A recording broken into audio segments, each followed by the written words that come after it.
जिन परिवारों में कलह मची है, जो पति पत्नी में झगड़ा हो रहे हैं, बच्चे मारे मारे फिर रहे हैं, जिसका बेटा एक्सीडेंट में रोज मर रहा है,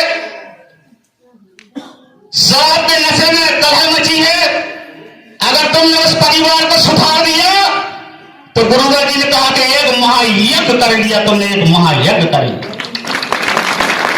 और गुरुवर जी ने कहा कि यार ऐसा तुमने करके समाज में दिखाया, एक जीवन तुमने इस विचारधारा में लगा दिया, राष्ट्र रक्षा, धर्म रक्षा, मानवता की रक्षा करने में लगा दिया, तो गुरुवर जी का हजार जीवन जब बनाने की जवाबदारी हमारी है।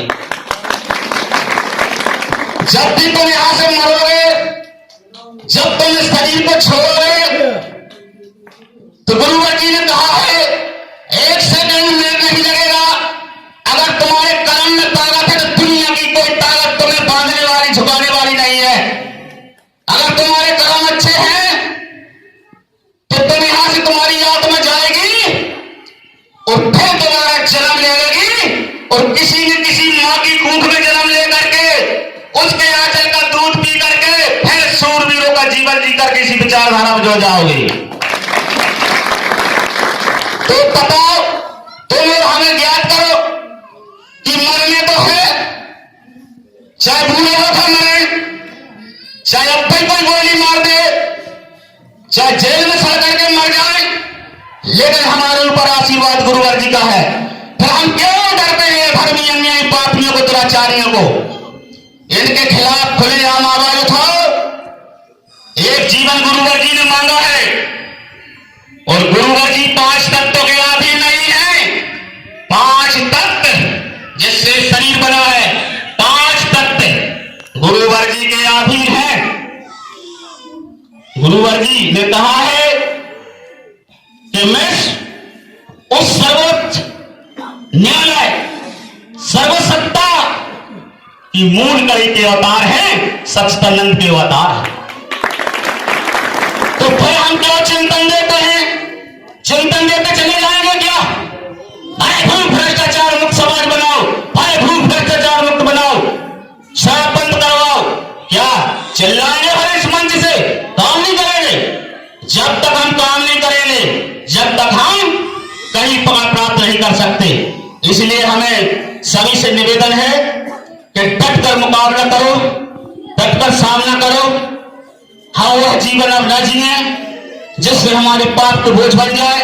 जीता उपार्जन करते हुए हम सीधे गुरुवर जी ने जो विचारधारा बताई उस विचारधारा पर चल पड़ो। हमें समाज को बचाने का काम करना है, अनीति अन्याय को सबक सिखाना है। हमें कहीं डरने की जरूरत नहीं है। गुरुवर जी ने कहा है तुम डरते क्यों हो? आत्मा के बारे में जानो। ये आत्मा अगर अविनाशी है, आत्मा कभी नहीं मरती, शरीर मरता है।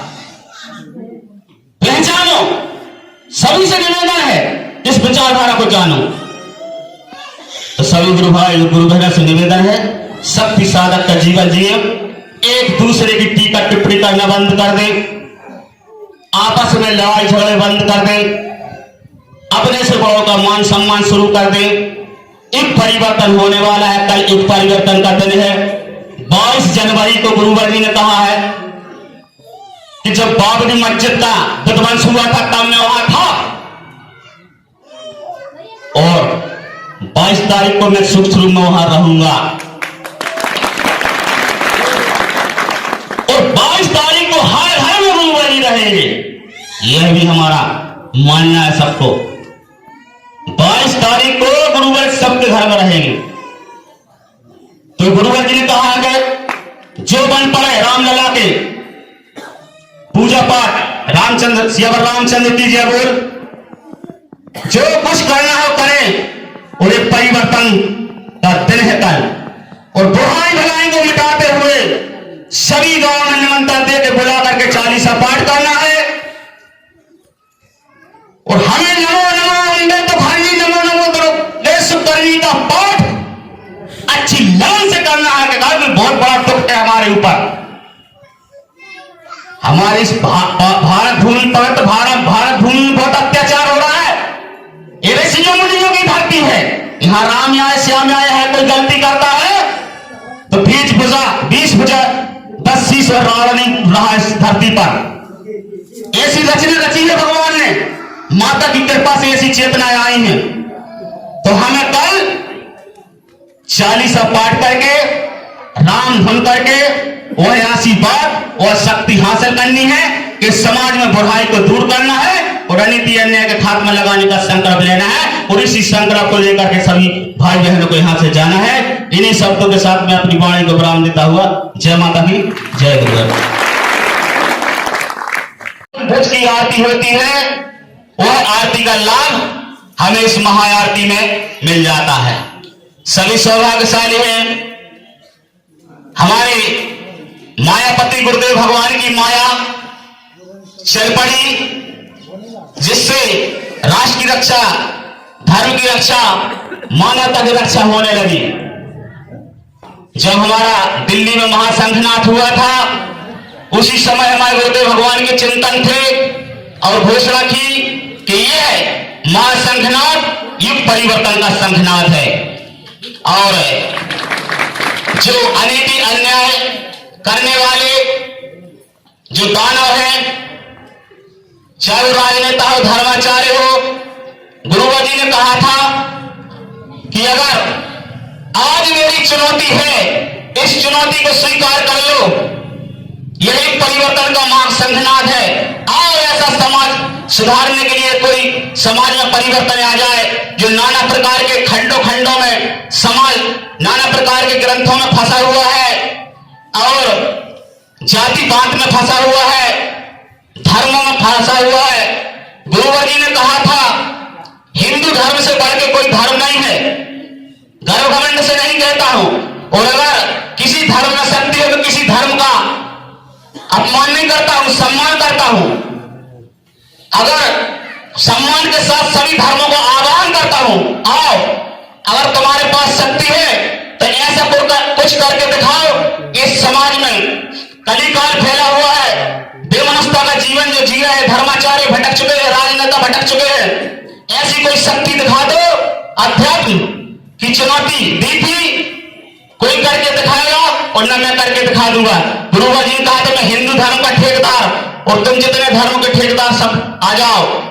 ऐसी कोई शक्ति दिखा दो जिससे समाज में सुधार हो जाए। और अगर नहीं आए और नहीं तुमने चुनौती स्वीकार की तो गुरुवर जी ने कहा था कि जिस समाज में झूठे ज्ञान परस रहे हो, लूट रहे इस भोली भाली जनता को, इस धर्म को घायल कर रहे हो, सत्य को घाट पहुंचा रहे हो, समाज को भटका रहे हो, सुधर जाओ। न मैं खुद सुधार दूंगा, मैं अपनी चेतन तरंगों से, मैं अपनी माया से, या तो तुम सुधर जाओगे और न जेल की सलाखों में जाओगे। तो वास्तव में जेलों की सलाखों में पड़े हुए हैं एक से एक धर्माचार्य। और हमारे गुरुवर जी ने कहा था कि 11 चेतनाएं समाज के बीच में काम कर रही हैं, और 11 चेतनाओं के नाम गुरुवर जी ने 3 चेतनाओं के नाम बताए थे। योगी और श्री योगी जी मोदी जी हैं जो, और योगी जी जिन्होंने आज जो परिवर्तन समाज में कर दिखाया है और जो उनके द्वारा राम मंदिर बनाया जा रहा है, यह सब हमारे मायापति गुरुदेव भगवान की कृपा है, उनका आशीर्वाद, माता के आशीर्वाद से सब हो रहा है।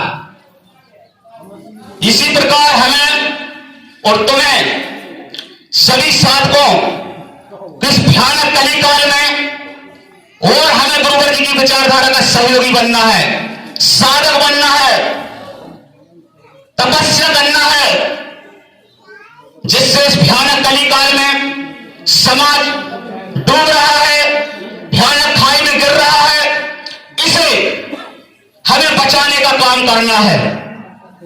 आज पूरे समाज में कलह मची हुई है, जिसे कोई समाज की दिशा धारा को बदलने में कोई, अब एक ऐसा कोई इस विश्व में, इस भारत भूमि में कहीं स्कूल नहीं है, कहीं कॉलेज नहीं है, लेकिन एक ही कॉलेज है जो पांच ज्योति शक्ति सिद्धाश्रम धाम, जिसमें रजिस्ट्रेशन नाम करवाए दर्ज इस समाज के, और गुरुवर जी की पाठशाला में जाकर के ज्ञान प्राप्त करके इस हम समाज को बचा सकते हैं।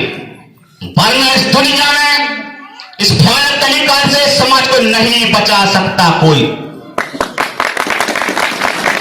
एक ही उपाय है, चालीसा पाठ के माध्यम से, आरती कर्मों के माध्यम से हम समाज को बचा सकते हैं, वरना हम समाज को नहीं बचा पाएंगे। ये दुनिया के अधर्मी अन्यायियों ने, राजनेताओं ने, एक्टरों ने, फिल्मी एक्टरों ने नग्न प्रदर्शन के विज्ञापन चला करके समाज की दुर्दशा करके रख दी है। आज हमारे युवा भाई, युवा वर्ग पूरी तरह से भटक चुका है। हमारी बहनें भी भटक चुकी हैं। जैसे नारी का सम्मान होना चाहिए, नारियों की भी दिशाधारा भटक चुकी है। समाज में ऐसा देखने को मिल रहा है कि 50 लाखों हमारी बहनों ने घर छोड़ दिए हैं और त्याग दिया है उन पत्नियों को। ये क्या है सब? ये भारत भूमि की परंपरा नहीं है। चाहे तुम्हारा पति लंगड़ा हो, लूला हो, कलवा हो, बहरा हो, अगर हमारे माता पिता ने शादी की है और किस्मत से 7 जन्मों से पति पत्नी का योग चलता है, 7 जन्मों को जो होता है उसी से हमें पति पत्नी का धर्म पालन करने के लिए मिलता है। लेकिन हमारे वरिष्ठ पदाधिकारी प्रतिदिन पंचायत सुधारते जाते हैं। ऐसी हजारों बहनें हैं जिन्होंने अपने पति छोड़े हैं। ऐसी परिस्थिति में तुमको मां गुरुवर का, ना किसी भी शंकर भगवान का, ना गणेश भगवान का, चाहे कितना भी उपास रह लो, तुम्हारा कल्याण नहीं होगा, ना तुम्हारे कई जन्म और बिगाड़ जाएंगे। ऐसी परिस्थिति में अगर तुमने घात किया हो पति के साथ और वह पति भी सुन ले, अगर तुम्हारे द्वारा अगर पत्नी प्रताड़ित हो रही है तो वह भी तुम्हारा भी जीवन जानवरों का है, बेमनुष्यता का जीवन तुम जी रहे हो। इसलिए हमारा निवेदन है कि पति पत्नी को 7 जन्मों को लेखा जोखा है, इसको पति पत्नी के बीच में अच्छे संबंध रहना चाहिए, किसी भी प्रकार का विवाद नहीं आना चाहिए, तभी तुम परिवर्तन का